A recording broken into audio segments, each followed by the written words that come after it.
Light the beam! Light the beam! Light the beam! Light the beam!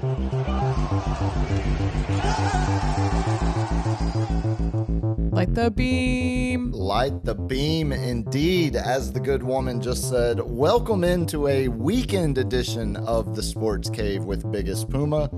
I am your host, Sam Freas, broadcasting live to Tate, back here on the adorable, lovely East Side. It is good. I love LG's house. I love the live shows, but I'm really excited about what we are going to start doing on the weekends. I called it a Friday show, but this weekend, as we'll get into here in a minute, this weekend has been absolutely the weekend from hell here in our Fairburg. So we're going to do things a little differently than we'll normally do the weekend episodes, since this is such a terribly tragic weekend for us here in the Hill Country. But we're going to try to have a little bit of fun, and along with that comes our normal countdown. We find ourselves now 15 days away from the Cowboys reporting to Oxnard, as Jerry will call it.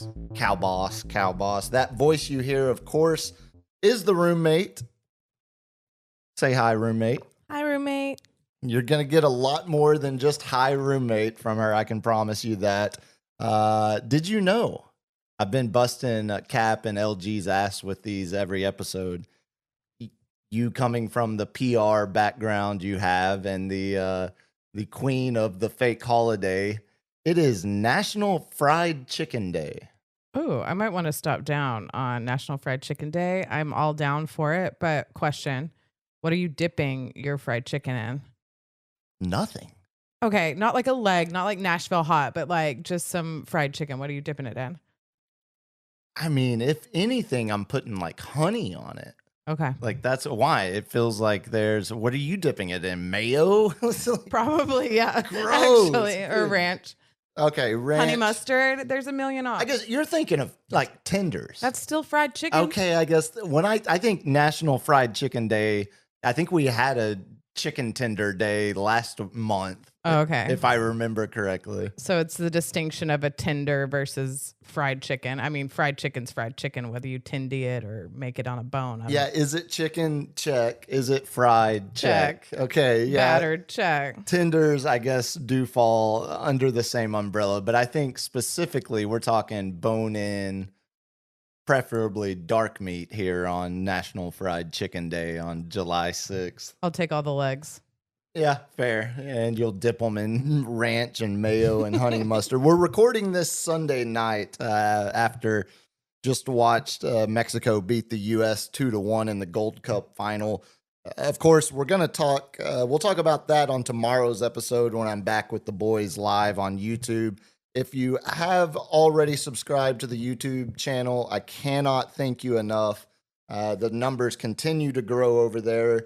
I say we'll be back over there tomorrow night, 8 o'clock, like normal, at Sports Cave Live on YouTube. But you boys that keep downloading the audio version, I cannot tell you how much I appreciate it. Those numbers are... I'm trying to be modest, but we are continuing to grow, and that tickles the hell out of me. That makes me happy. So always wear your own brand. Always wear your own brand. Yeah, wasn't that like Drake had on like his own shirt or something, remember? And it was like his own brand, and it was like, no, it was we're gonna have to cut this because I can't think of his dang name. Oh no, we're not cutting anything. Courtney's in love with them. Bruno Mars had on a shirt with his name on it and like his face and everything, and the internet blew up. This was years ago, and then he literally said, always wear your own brand. Yeah, I know the alt country band, the Vandaliers, are huge proponents of that on social media as well. They always wear their own merchandise, wear their own, concert merch at the shows. We're actually going to talk some music here once we get to Who Won the Internet.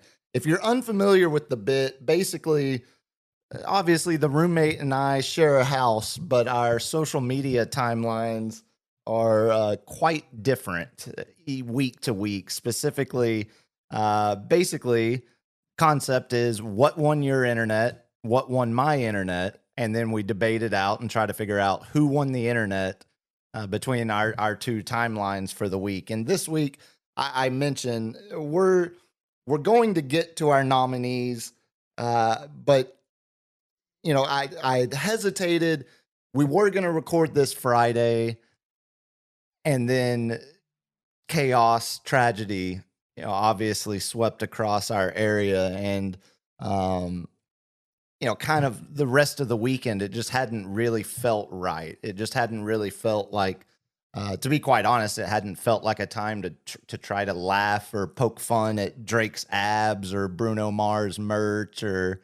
Yeah, I mean, if I can mention a stat I saw from KSAT was that over 100 billion gallons of water, which is more than Niagara Falls in a day, fell on that part of the country. Yeah, Kerr on County Friday. specifically. Yeah, I mean, just when you hear a stat like that, I mean, that's still a number that my brain can't wrap its head around. Yeah, I'm thinking about Niagara Falls. I mean, obviously that falls and falls, but the infrastructure's there for it, right? Like we had Niagara Falls with dry land that couldn't absorb it. We had, thank goodness, a lake that wasn't at 100% capacity of water already, or it would have been even more catastrophic. Like, yeah, I mean, it was really real for me coming from a place. Like I lived on a plateau for most of my life until I moved down here. So flooding is new for me to understand. And this is it's just devastating. Yeah, I mean, there's really no other word for it besides devastating. And obviously, our focus is here in the greater San Antonio area, but all combined across Texas this weekend. I saw that as we're recording this Sunday night, the confirmed death count now over 80, stretching all the way from San Angelo.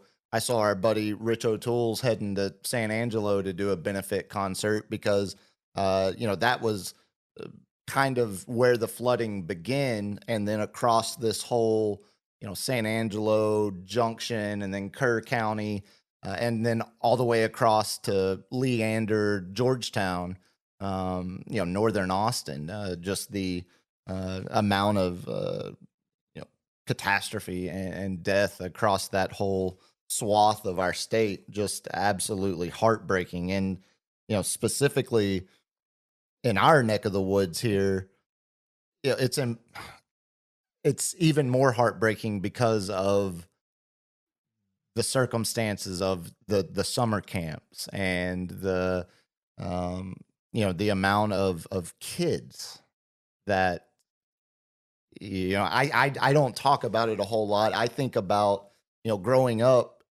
summer was Boy Scout camps. It was church camp. It was church camp for me.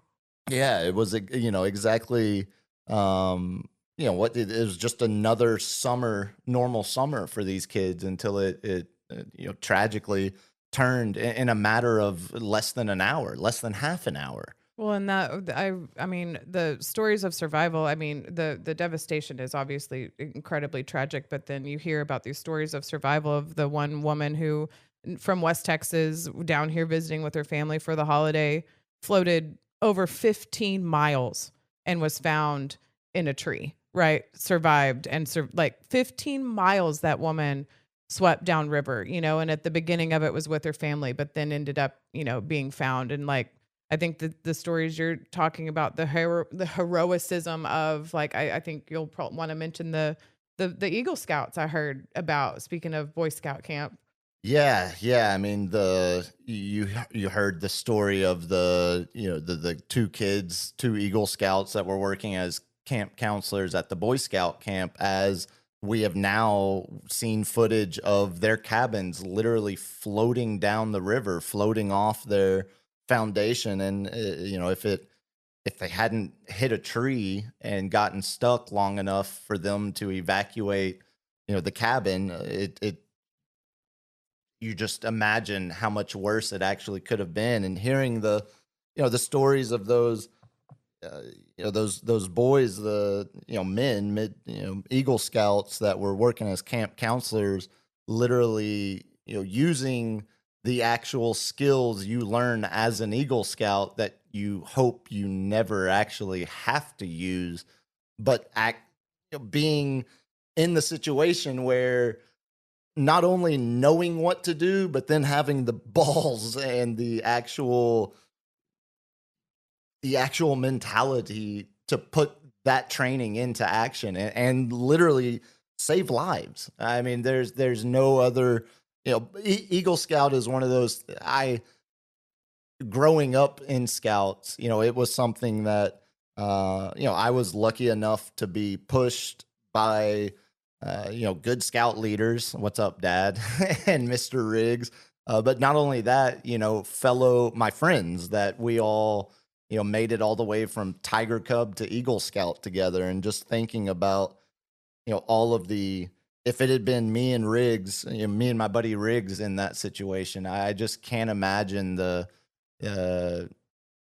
having the ability to put all of that fear and terror aside and know that you are the most trained person around you to figure out how you can get out of this alive. And to hear those kids jump right into action, it's, there's been a lot of things with the Boy Scouts over the years that have made it a little harder to be proud of being an Eagle Scout. And reading the story of those two kids saving lives, it absolutely restores so much of the pride in calling them fellow Eagle Scouts, because those kids are heroes, man. And I mean, like, the human experience is so crazy, right? Like, you think about survival, or like you think about what you would do in that moment, like that instinct, and like you have that training to save lives. And like you said, you never hope to have to use it. But I mean, yeah, I mean, the flip switched, and like you said, those kids are heroes. I think there's a lot of heroes that we'll learn about. And like, even like, my parents live in Comfort. Thankfully, they live closer to the Bernie side, where they have not been affected. They're safe, but they have the rescue efforts going on between Comfort and Waring today. So the helicopters are flying over my parents' house, and one of the stories coming out from this afternoon was two little girls 30 feet up again in a tree. Like, you float, you safe, you're alive, you survive that long, and then you have that ability to climb to the top of the tree and wait and hold on until someone finds you. And it's just, I don't know, the human experience is just, it's just amazing. It's amazing. Yeah, I think I ended up seeing they found those two girls around the Center Point area. And so just thinking about how far they floated down before they were able to grab a tree and hold on for 2 days. The story of the longtime camp counselor that tragically lost her life, but did so in the process of saving the rest of her camp counselors and getting them to safety before she tragically lost her life. There's just there's no amount. I mean, we're just really, like I said, I mean, all weekend it hasn't really felt like a good time to try to be goofy or funny, because you can't help but avoid. And at one point this weekend, I put a snarky, as we've been watching a lot of quad boxes, and I put a snarky comment out about, Kins, what are we doing? Because they were the only news station that hadn't gone to full live coverage Saturday morning. They were still playing moving day. It wasn't even Sunday final round coverage of what the PGA tournament that was going on. But it's just really hard to wrap your head around the amount of devastation that happened so fast here. And so it surprised me that Kins would not choose to go live. And even because as soon as you say that, well, then it's like, well, they're just doing it to milk a tragedy for ratings because we're so against the news. But I think there's a lot of value to being a local voice. There's viewers here in San Antonio that are diehard Kins viewers that weren't being served, by the station.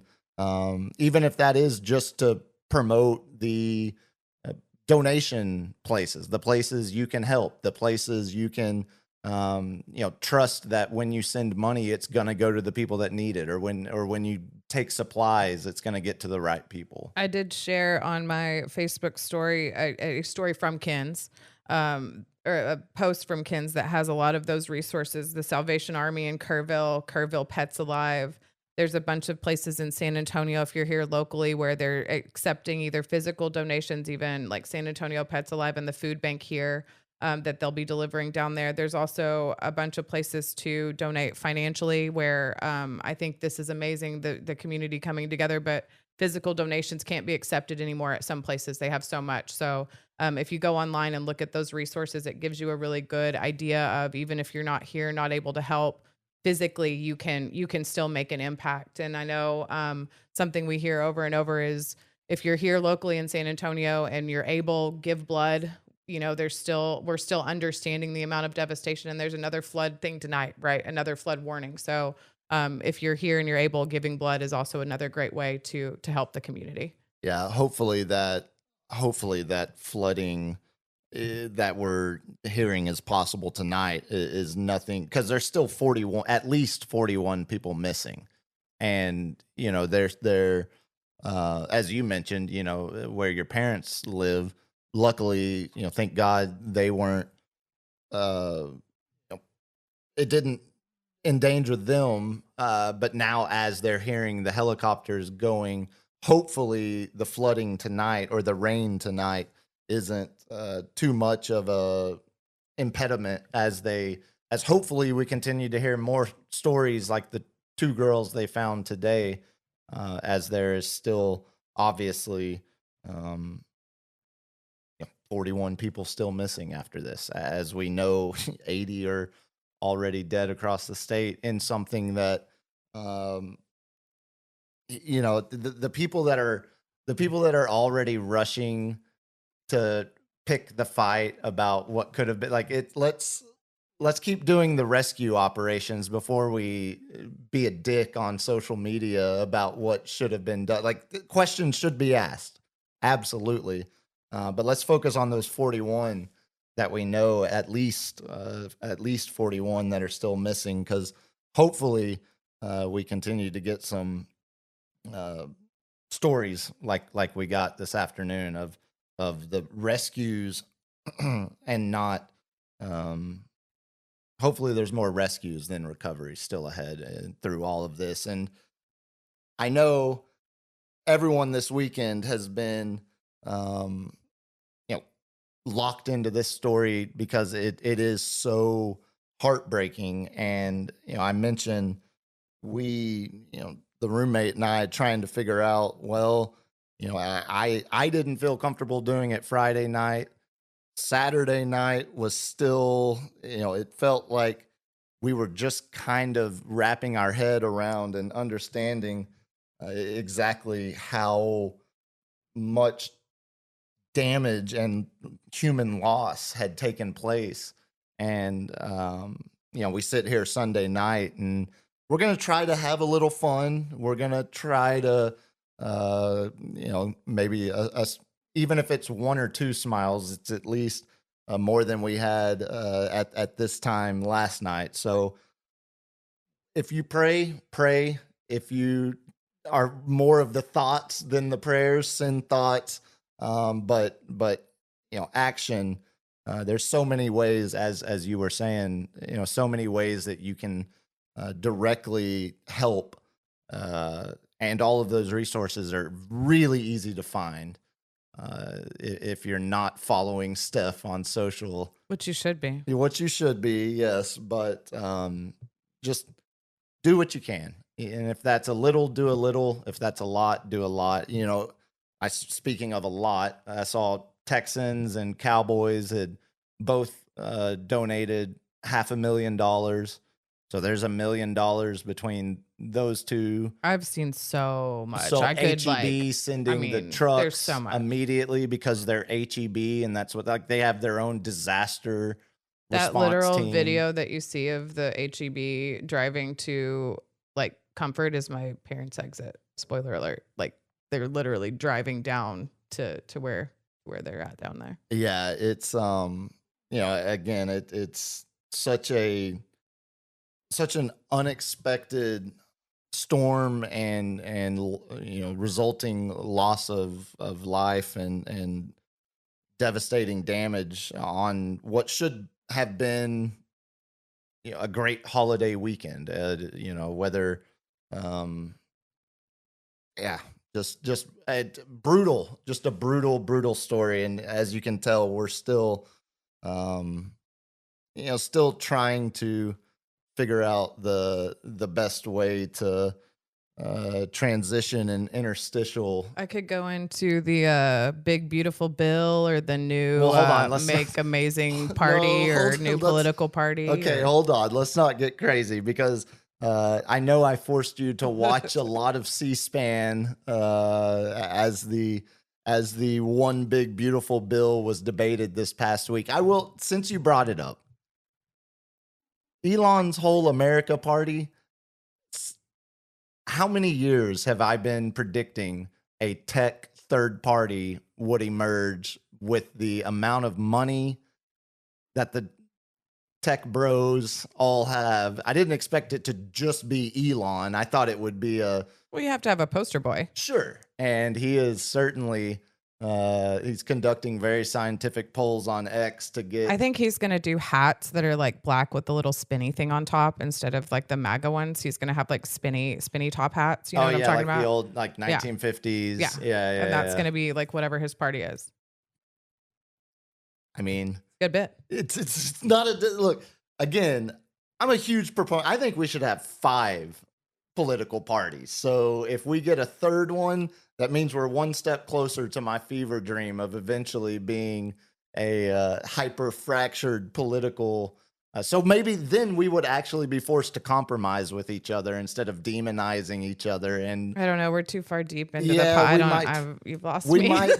We might be. So on that note, let's play a little Who Won the Internet. Ba, ba, ba, ba.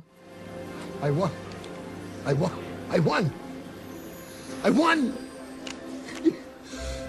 Yeah, I won. Ah, all the years I've waited for this. Years. I've been coming here for years. I never won once, and now I won.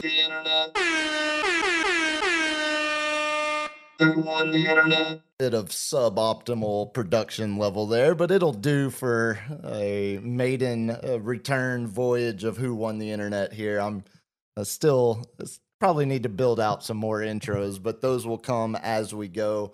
If you're unfamiliar with the bit, what we do at the end of each week, I bring 2 nominees to the table. The roommate brings 2 nominees to the table. Sometimes it might be more than 2, but this week we are truncating our list. And basically we do what any good democracy should do, bringing it back. We debate the merits of what is presented in front of us and try to decide who exactly from our timeline won the internet. And I'm going to let you go first this week. Normally we flip a coin. I'm going to let you go first this week because I think I've got a pretty tough one to beat. So the floor is yours. Present to me who won your internet. Okay. I would love to present to you who won the internet. The first this one was kind of hard. I had to like going back and forth. I'll just like quickly honorably mention Travis Kelce's SNL maybe not being able to read the cue cards. And Taylor Swift bit. You can't casually mention that and then not at least explain. I missed that. I think there are layers. Like he's probably dyslexic. There are probably reasons, but the man literally said the hardest part about being on SNL was reading. Okay. Yeah. Like that in summation. When you put it that way, that's a pretty rough headline. That's what he said. And it almost won, but it was like NFL player too dumb to read cue cards. Yeah, it just writes itself. But I think that there's like some layers underneath, I think there's maybe some dyslexia. So I'm going to give him a pass.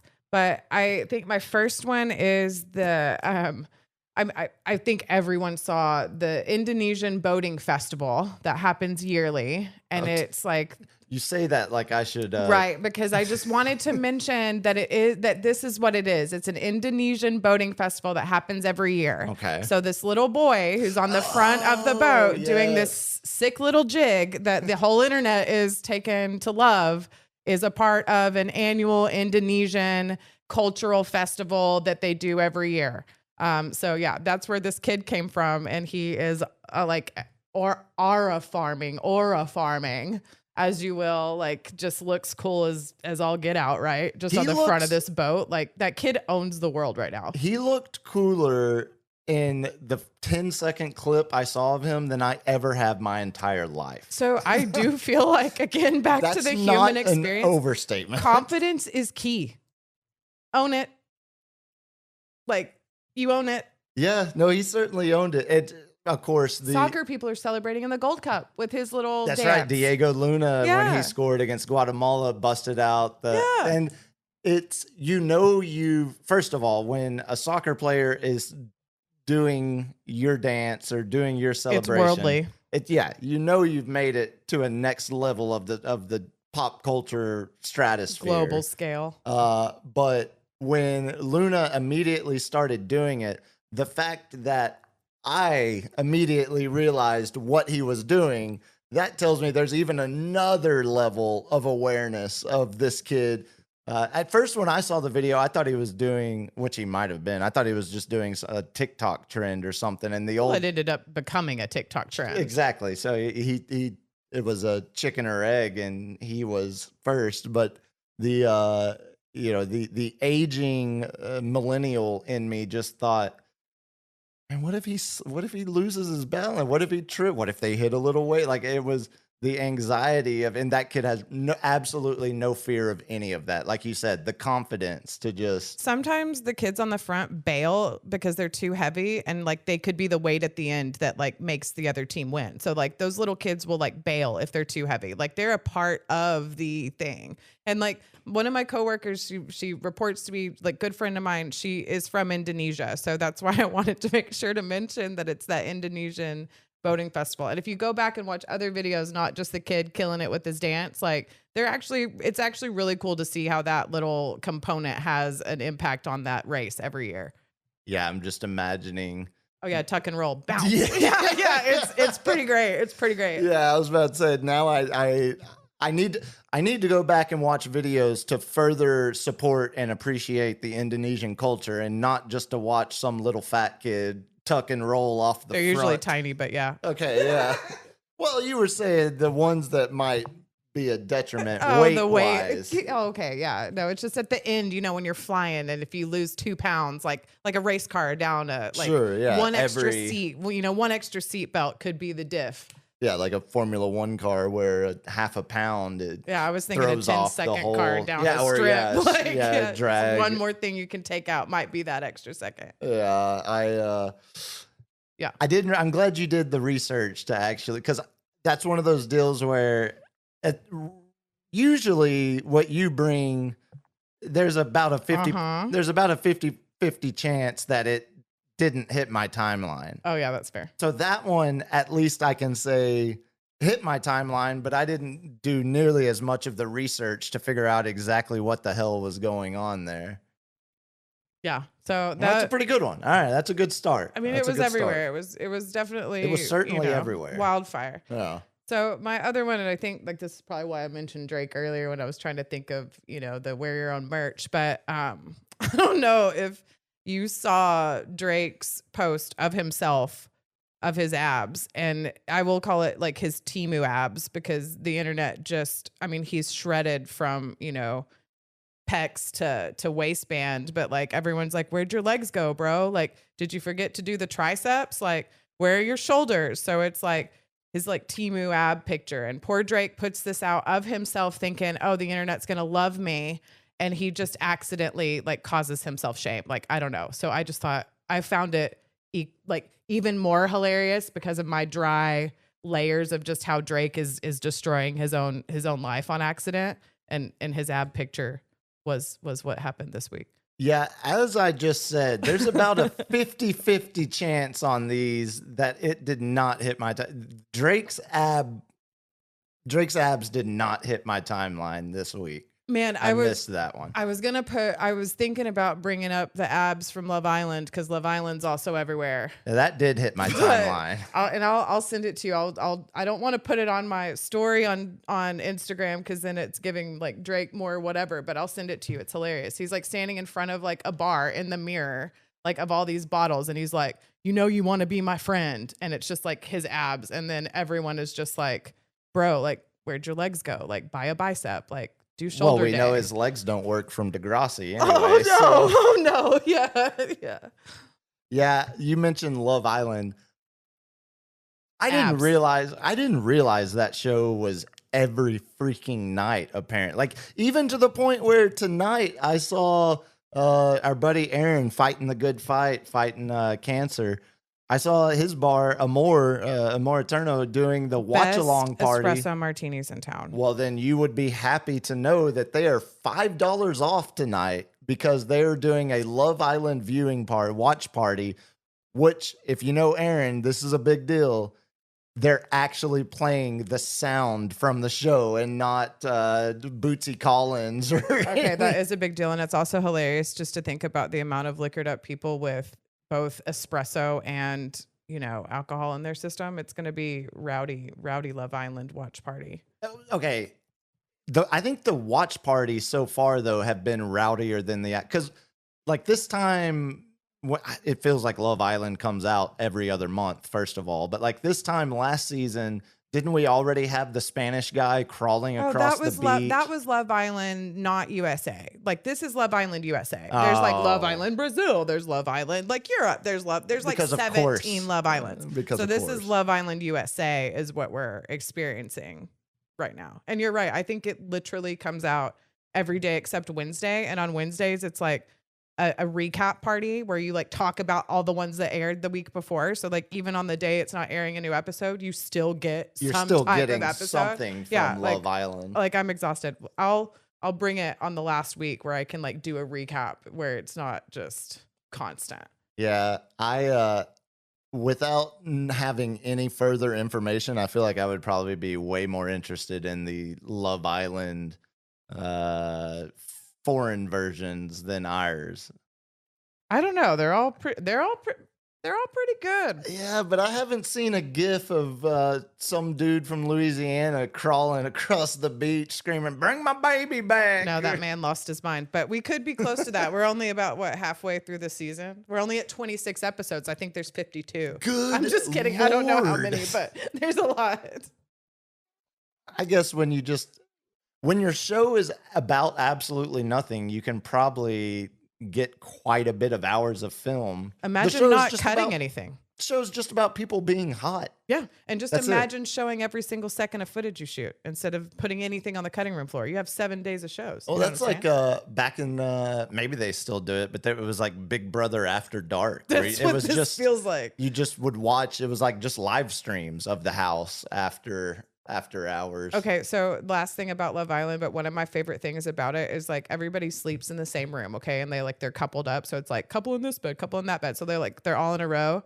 And then at like, say it's 9 p.m., whatever time lights out, they literally just shut all the freaking lights off in the place. And it just like goes from like this neon paradise to pitch black. And it's one of my favorite things. Like if you're not laying down, you're breaking your toe. Yeah, I was about to say the way we walk around our house, like with my size 14 foot. Yeah, you're rolling around clumsy. In pain and no way to see to get back to the bed. Well, again, keep the cameras running because that sounds like better content than majority of what I've seen in the actual show. Okay, that's a pretty solid one too, between the Indonesian boating festival kid and Drake's Timu abs as you described them. Yes. Okay, it's a pretty solid 1-2 punch. I'm still confident in my 2, but there's definitely going to be room for debate at the end of this. I'm not super confident in mine, so I'm very curious to hear what you have. Well, I think I can confidently say that one of mine beats Drake's abs, but might not beat the Indonesian boating festival. I'll start with my weaker of the two. Did you know an absolute legend? Absolute. Oh, God. And a titan of, because I'm not saying absolute again. God dang it. A titan of the athletic world returned to action this weekend. A true god walking amongst us that has accomplished feats that no other man on earth has ever come close. Well, he's at this point a feat that no man on earth, because Kobayashi isn't allowed, or wherever Kobayashi is these days. The legend of Joey Chestnut returned to Nathan's hot dog eating contest. I was like, what soccer player's back? Like, No, what are you talking about? No. Messi did have a couple nice goals, though, at 38 years old over the weekend. No, Joey Chestnut, who I'd forgotten the reason he got removed from the Nathan's hot dog eating contest is because he signed an endorsement deal with a vegan hot dog company, which I understand. Health conscious. Yeah, good on him, I suppose.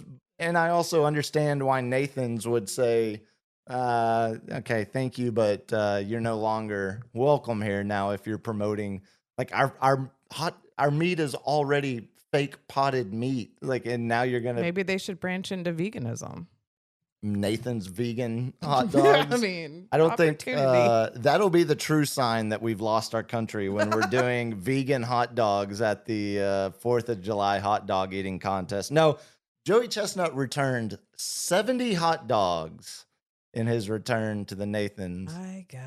Yeah, it's I think I can comfortably say it's one of the least attractive things a man can ever do. Do you even chew the weenie, or does it just like slide down? I think you're for lack of a better phrase, I think you're just kind of sucking it down. Right? Like it just kind of goes in.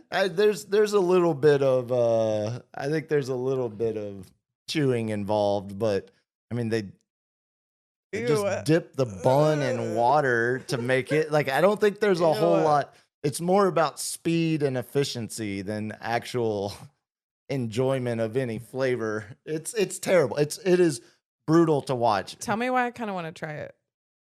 What, you want to see how many hot dogs you Have can you eat? ever tried that? God, no. Right. No. Okay, we should do this. We need to get Cap and LG involved. I mean, I cannot imagine what that. I just want to try it once. The idea of eating a waterlogged hot dog bun, it's terrible. Awful. That's why I want to try. I appreciate your interest in making yourself feel incredibly awful. I'm just not sure I have that same bone in my body. Would you film it? Absolutely, I would. Yes, because I think you would do 1.5 hot dogs and then I don't even think I'd get one. No, no chance. The only good thing about the July 4th hot dog eating contest is the announcer, the guy that does the extremely long-winded and overly unnecessary competitor intros as they're walking. You know, the most famous one he ever did when Joey Chestnut was at his absolute peak. He was talking about how a man whose accomplishments will be translated into every language known to man, including Cleon. Like, just that level of absurdity. I mean, I'd like to find that translation. I guarantee you it's out there because Joey Chestnut is that much of a legend. Now, I'll tell you, watching it on, what was that, Friday, I guess was the 4th. Yeah. Watching it made me wonder how our bearded friend from YouTube would do in that competition. Oh yeah, I've thought about that. Like, I don't know, does he not do like speed though? Like he just, I don't know. His is good. Yeah, his is more, well, I mean, it is speed, but it's if you missed it, it's this bearded British dude who, you know, doesn't look like a competitive eater at all. He's kind of hot. Okay. He was wearing a Hot Mulligan sweatshirt in a video that we watched the other day, but out of all of the, quote unquote competitive eaters, he's about the only one that I think I've actually watched multiple videos of, because it's less of the gimmicks of stuffing it in water, and he just demolishes a Big Lou's pizza, just insane amounts of food, or goes to any of these restaurants that have eating challenges.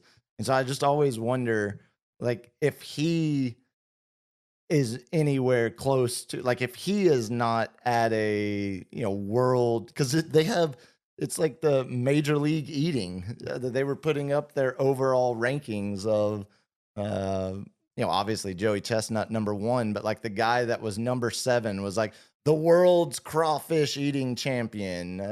No human has eaten more lobster rolls than this guy from Boston or wherever he was from. Just if the guy, I wonder who the governing body is that determines. Yeah, exactly. Major League Eating, ML, instead of MLB, it's MLE. I'm telling you, I ate 7,000 tacos. I'm telling you. Yeah, I think how do you verify? No, I don't think it's a trust but verify. I think it's heavy on the verify portion of that. How whenever you're doing your bar exam, you have to sign up for the certain time to take the test. It's you can only go to this taco thing or whatever, this taco challenge, and it's the only one that counts. Oh the yeah, other ones are just fake. Yeah, exactly. It's PSAT or whatever. Yeah, your fake test. Yeah, you've got to go to an actual MLE sanctioned event to be counted. Yeah. Yeah, I don't think you have to worry about me trying to track down any Major League eating satellite competitions to qualify. Although I might have to take you up on your idea to get LG and Cap involved, and we roll some tape and see who can gobble the most nasty ass hot dogs. Sounds like a great summer activity. I don't know. Yeah, it certainly sounds American, and that's probably why the terrorists hate us. But moving on from hot dog eating competitions, this is the one I think you're going to be hard pressed to beat, because if you are a aging millennial, what do they call us? Geriatric millennials, like we are. I mean, I think that's fair. It's beyond fair for some of our bodies, as I'm still recovering from one day of trying to ride my bike again. My timeline was absolutely consumed with nothing but footage from 2 concerts that took place in England. Well, I guess one technically in Wales, but close enough. We'll call it England against the Welsh's wishes. Of course, I'm talking about Ozzy, Black Sabbath, the Back to the Beginnings, Ozzy's, I guess, Black Sabbath and Ozzy's final shows back in Birmingham, Ozzy's hometown, playing at Villa Park, home of Aston Villa. It was really cool to see him come out on his throne too. I really liked his entrance. Ozzy's entrance was pretty awesome. Oh, it was spectacular. If you missed it, he came up, he's sitting on the throne, and they just slowly raise him up from from under the stage. From hell. Yeah, from hell, exactly. It would have been terrible, but you remember the guy that sang the Gangnam Style? Yes. When he was at his peak and doing festivals and stuff, he would be on that same elevator thing that Ozzy was on, but they would shoot him up. And he would go, jumping in the air. So he'd end up going, 10 feet above the stage. It was almost like a... Yeah, like a catapult. Like a catapult. Yeah, exactly. And so I was thinking, I couldn't help but think, as I was watching them very slowly raise Ozzy from the depths of hell, as you said, of just what if they had accidentally replaced that? It would have looked like a Mario, object, just launching him up in the air. So absurd. It would have been absurd and terrible because Ozzy is an old man. But the thing, first of all, very few American cities understand or appreciate the greatness more than, or greatness of Ozzy and Black Sabbath more than San Antonio. I mean, It's a good point. ultimate metalhead city. So I know I lead with that one because I know I'm going to lose a lot of y'all when I talk about the other concert in England that I was particularly more tuned into. But One more fun fact about the Black Sabbath show, like this is what hits my feed, right? Kelly Osbourne, his daughter, got engaged backstage to the dude Sid from Slipknot. Yeah. Just fun fact. He also proposed to her at her dad's last show. I mean, it's pretty great. You were showing me, I remember you were showing me the picture or some of the footage of him, you know, like showing Ozzy the ring. And well, Ozzy was like, let me see it. Like, let me see it. You know, like grabs his arm. Like, no, it was cute. It actually really did seem like she didn't know, which who knows? It's all staged. Everything's staged, but it really did seem like she was surprised. Yeah. I tend to forget about I mean, first of all, she looks very different from the MTV reality show days. Ozempic. Yeah, it tends to help a lot of people these days. But between her and Jack, you know, thinking back when Ozzy was one of the first reality stars, it was Ozzy and the Kardashians there for a while. It's pretty interesting to look at how, first of all, the fact that Ozzy is still alive at his age after everything, and then to look at the fact that he actually seemingly they have raised a pretty normal traditional family that the dude from Slipknot is proposing. You know, I thought back to like when I asked when I talked to your dad about, you know, giving you a ring, and just imagining like there was some level of intimidation for me. Now imagine that guy is Ozzy. Yeah.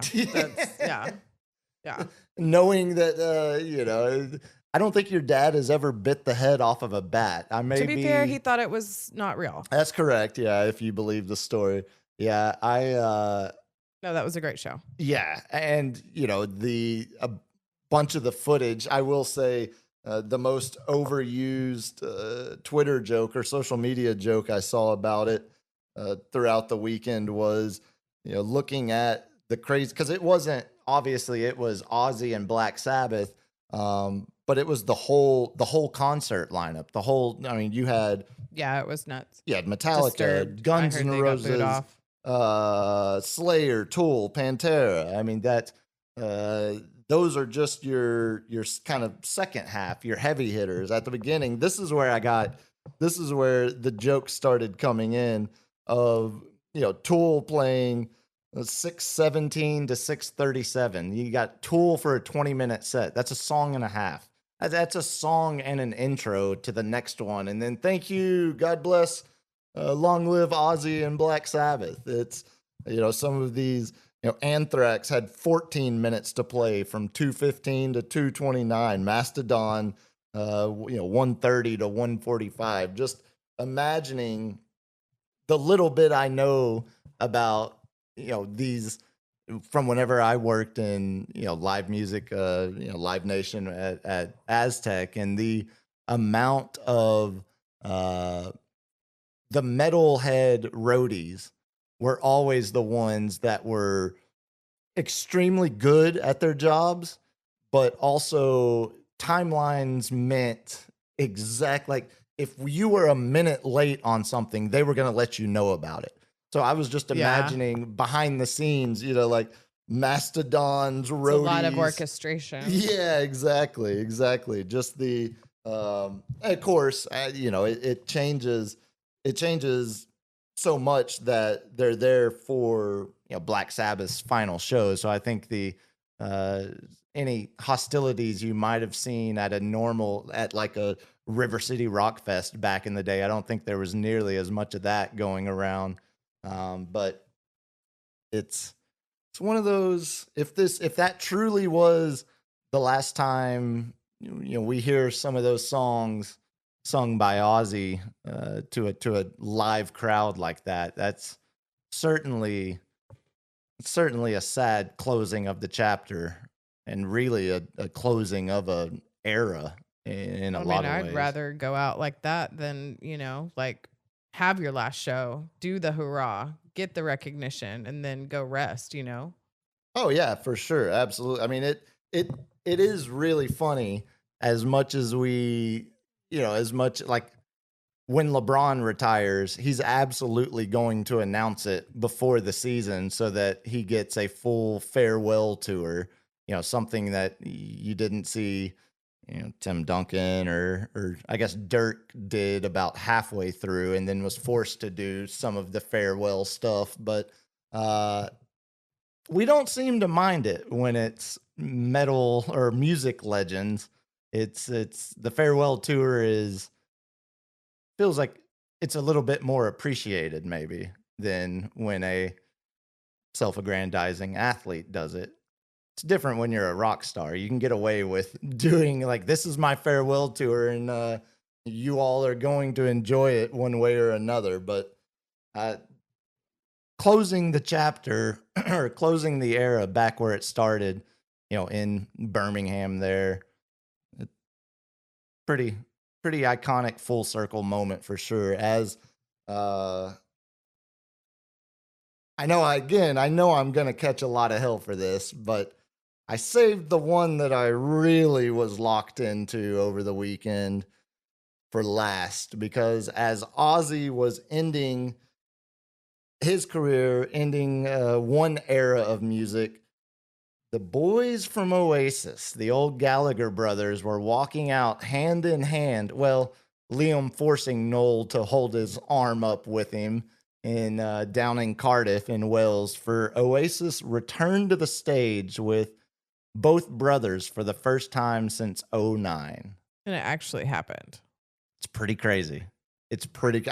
I can't tell. Well, you tell. What was the over under? How many times did I say I can't believe this is actually happening as we were watching the videos coming down Friday night? I mean, it was a lot, like 25. Yeah, it was like 3 times every minute, just about, as we watched some of the. And then that tribute, I'm sure you'll talk about that they did. Yeah, as they were playing Live Forever, of course, we got the other terrible news over the weekend that Liverpool winger, Portugal national team player Diogo Jota, only 28 years old, him and his brother Andre Silva, only 26, I believe. So sad. Both of them pass away, die in a car accident in Spain. And, we saw it tonight with Raul Jimenez, who he was teammates with Jota when they were both at Wolves, at Wolverhampton, teammates for a couple years. And, Jimenez comes out, takes the line for anthems wearing a Jota jersey. And then, of course, when he scores the first goal for Mexico, celebrates with the jersey as well. So, we saw it. You saw it a couple other players as well, given the, Mbappe, when he scored the goal against in their Club World Cup game against Dortmund, when he ends up giving or it wasn't Dortmund, who was the other team they were playing? Regardless, he gives the 20 and shows the love for Jota. A terrible situation, but yeah, you mentioned it as Oasis was playing, 2 Manchester boys playing Live Forever, talking about we're going to live forever because we're goddamn stars like that. And it really looked like they were happy to be out there. I mean, I know that's like the brothers, like the Oasis, like they really looked like they were enjoying playing that show. I felt. Yeah, it's like I'm going to Oasis was, I'm not saying, like, Oasis is not my favorite band ever. It's another British band from the same era, Radiohead. But Oasis was the band that I knew I could always turn on and just kind of, not background music, because that sounds like such a slap in the face. But it was, for a young, junior high kid, it was just straightforward rock and roll music. And it was a lot of it was a lot of early influence on before I knew who Radiohead was, I knew who Oasis were. And so they What's the Story, Morning Glory was one of the first 3 albums I ever bought on my own were What's the Story, Morning Glory, Weezer Blue album, and Getting Jiggy with It, or Free Big Willie style Will Smith album. So quite a bit of range there in the in the early influences, but We sing Wonderwall at Young Life every single week. isn't that church or religious? Non-denominational, Oh, I guess. okay, I don't so- know. They let you like smoke cigarettes in high school and stuff. Like everybody thought going to Young Life was cool. And they let you sing along to Oasis. Yeah, Wonderwall. Yeah, you mentioned the brother when they opened, one of the first songs they played, Acquiesce, the lyrics are, we need each other, we believe in one another. And it really, without again getting overly reading too far into it, Liam was stalking the stage like he was, a tiger again back in the 90s. They looked so comfortable being back in that skin together on the same stage. Not comfortable enough to stay at the same hotel, because reports are that they are staying in separate hotels while in Cardiff. So let's just hope this tour actually makes it to some other continent besides just England or even Europe, because they will be making their way eventually to the US. We were talking about it over the weekend, and I think you were spot on. This tour, I think they make it all the way through, because there is so much money. I mean, the tickets for that first show in Cardiff were, people were paying in between, like 6,000-8,000, some 10,000 pounds a ticket to get into that, which is just insane to actually think about paying. But if you had the money, I would have done it. But this tour has so much money behind it.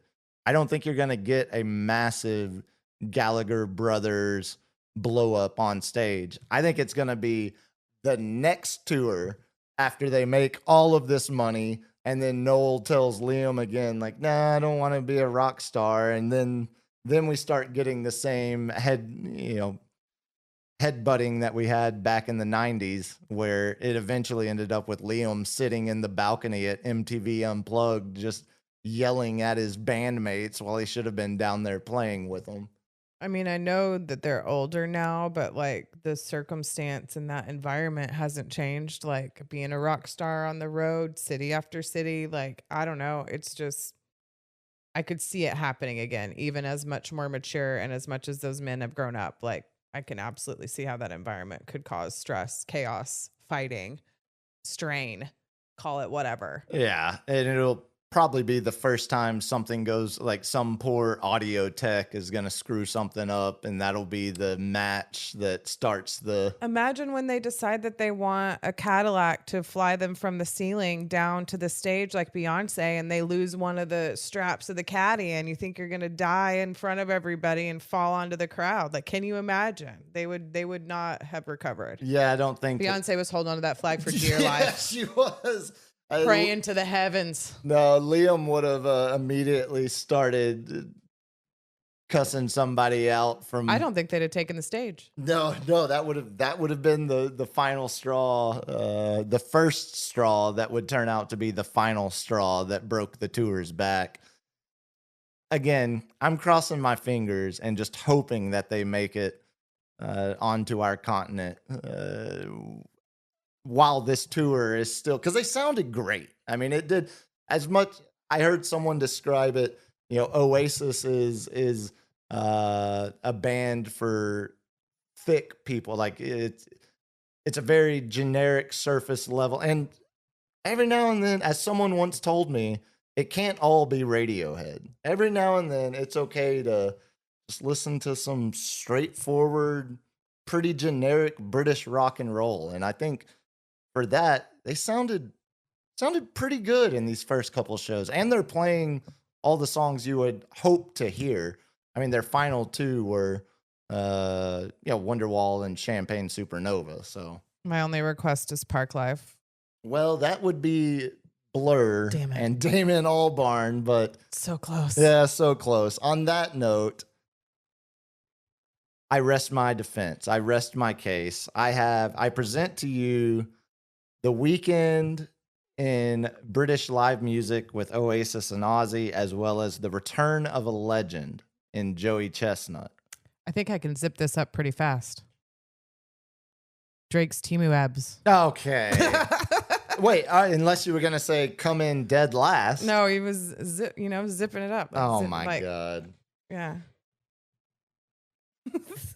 You're proud of that one. I can tell mean, you're proud of that one. Yeah.